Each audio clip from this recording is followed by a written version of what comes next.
Makakausap natin ngayon si COMELEC Chairman George Erwin Garcia upang idetalye sa atin ang mga naganap ngayong araw sa unang araw po ng filing ng COC sa national at local elections. Magandang hapon po.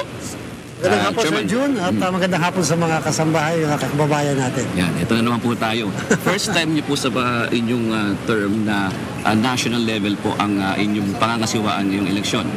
Actually, yes, pero although may partisipasyon na tayo nung national and local election ng 2022, bagamat hindi bilang isang chairman, kundi bilang isang commissioner.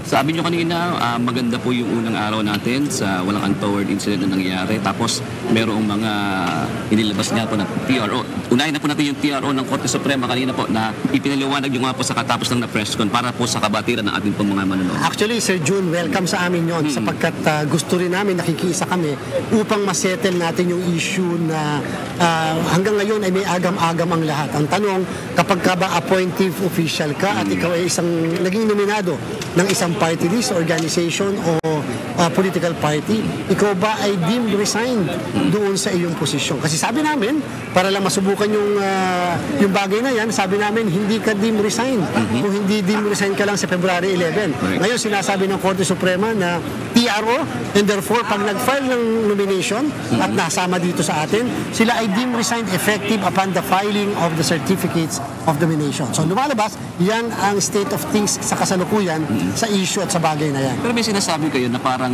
yun yung unang resolusyon na parang ni-revise nyo yun ng yung resolusyon na parang sinasabi nyo nga, pumapabor ngayon sa inyo po iyon. Actually, yes. Ang sa amin naman, gusto rin nating i-clarify yung bagay na yan.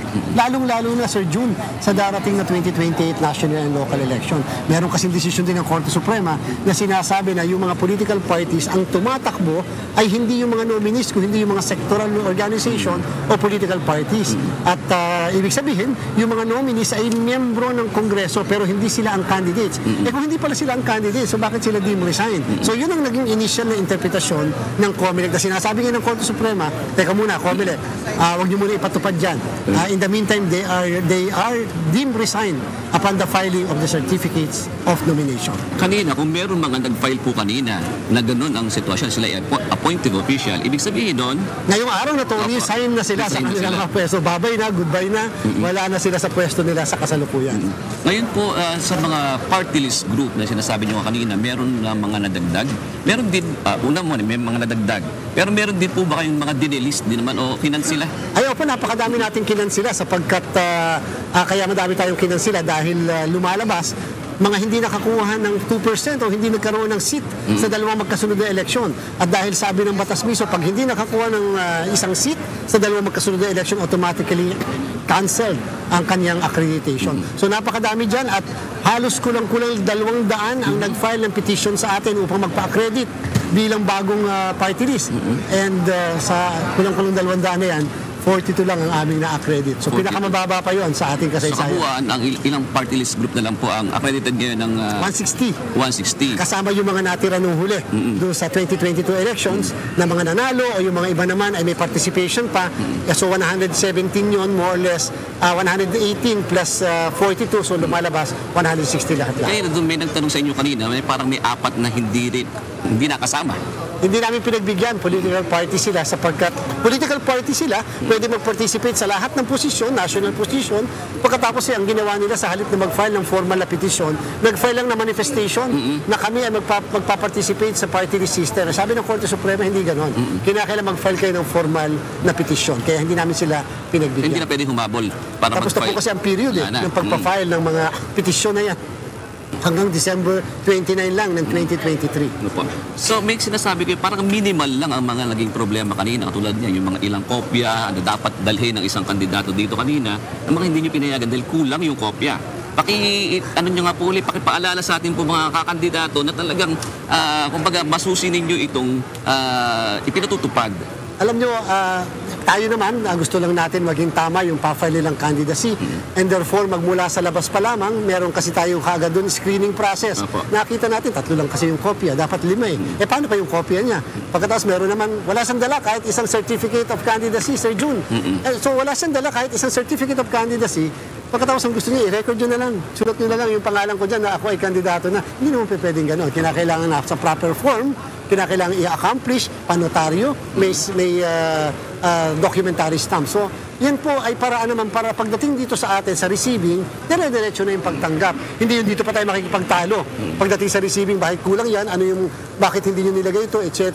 Kaya nga, ang lesson ngayon sa unang araw, yung mga magpa-file ng candidacy mula sa October 2 to 8, kinakailangan, Sir June, yun namang i-accomplish ang lahat ng tama. At pinag-iisipan niya kasi otherwise pwede ka makasuhan ng misrepresentation. And therefore, kinakailangan makatutuhanan ang lahat ng deklarasyon mo. Meron na po bang nagpapaabot sa inyo na sa second day mas maraming personalidad na kilala ang pupunta rito? Meron po bang gano'n na proseso kayo? May mga paabot sa atin, Sir June. Yes, may mga darating bukas ng umaga, mga alas 9 ng umaga.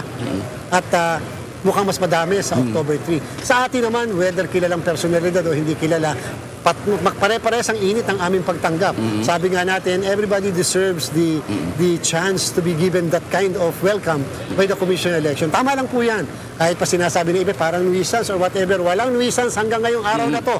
Later pa magdidesisyon ng COMELEC, lahat sila ay aspirants pa hanggang ngayong araw na to. Mga hanggang kailan kayo makapagdidesisyon niya pagka talaga di sila ubra? Mga hanggang November 30, dapat may desisyon kami sino ang nuisance, sino ang valid candidate, upang hindi na nakakasama yung pangalan ng mga panggulo sa ating listahan. Basta ito lang ang aking guarantee, Sir June. Wala tayong i-disqualify na nuisance dahil lang sa mahirap siya, o wala siyang kayamanan, o dahil lang sa dahop ang buhay. Sapagkat pagka ganun, nagdadagdag tayo ng kwalifikasyon nang wala naman sa saligang batas. Age, citizenship, residency, registration bilang botante, at literacy lang, able to read and write. Yan lang ang basic qualification para maging senador at maging miyembro ng party list. So, ibig sabihin po, unfair talaga kung ang reason ay dahil wala ka kasing pera kaya hindi ka dapat maging kandidato. So, hindi nyo tinatanong kung may kakayanan ka bang mangampanya in a national level, parang gano'n pa? Alam niyo po kasi madami rin naman nananalo kahit naman hindi pumunta sa buong bansa. Ibig sabihin, makakaya mo mapuntahan lahat ang 42,007 barangay sa buong Pilipinas. Siyempre napakahirap naman talaga lahat yun. And therefore, madaming pamamaraan ngayon ng pangangampanya, social media. Pinapayagan naman natin ang social media sa pangangampanya. So, i-consider natin yan sa mga factors para sabihin kung legitimate candidate or valid candidate yung isang kandidato. Huling paalala na lang po sa ating mga kababayan. Total, ito po, panahon ng filing pa lamang po ito. Hindi pa po ito kampanya. May sinasabi nga kayo na pagka-kampanya, ibang panahon naman yun, di ba? Alam niyo, nakakalungkot nga dahil yung iba naman siyempre, tayo po kasi wala kami magawa. Alam niyo po, sa mga kababayan natin, sila po kasi ay kandidato lang sa unang araw ng campaign period. Sa February 11 po yan at saka sa March 28. February 11 sa national position, March 28 sa local. Siyempre sa kasalukuyan, makikita niyo, kaalalaki na ba tarpaulin, mga talaga namang nagkalat, talaga may mga t-shirts pa, may mga ads, pero hindi pa po sila kandidato. Ibig sabihin, wala po pa silang violation, walang premature campaigning, hindi sila pwede makulong, hindi nyo pwede silang i-disqualify dahil hindi pa sila kandidato. Last na lang, kung sakasakali daw, at bakit natanong na sa inyo ulit, kung sakasakaling may representante, si dating Bamban Mayor Alice Go, at siya ay magpa-file, at tanggapin o hindi? Tatanggapin namin ang Certificate of Candidacy ng lahat, hindi lamang niya, ng lahat. May kaso man, ano man ang kalagayan sa buhay, sapagkat ang duty ng COMELEC ay purely ministerial lamang. Tatanggapin namin sapagkat yun ang aming naatasan sa amin na katungkulan. Wala daw po kaming diskresyon, sabi ng Korte Suprema sa kaso ng Serafica versus the Commission on Elections. Kung makakasama ang pangalan sa balota, ibang usapan po yan. Mas masusi yun. Na At maghihintay kami, Sir June, ng petisyon na magpa-file mula sa ating mga kasambahay sapagkat kaya nga natin ilalathala for the first time sa ating kasaysayan ang lahat ng certificates of candidacies ng lahat ng kandidato. Kaya si Hod ang kalahating milyon na sa buong bansa, makikita ng lahat sa website ng COMELEC 2 linggo pagkatapos ang halalan ang lahat ng pangalan nila at mga COC nila. Very well said. Yan po si Chairman George Erwin Garcia ng Commission on Elections. Maraming salamat. Maraming salamat, Sir June. Pa rin po ang tawag sa inyo. Maraming salamat po. Yan po si Chairman George Erwin Garcia ng Commission on Elections.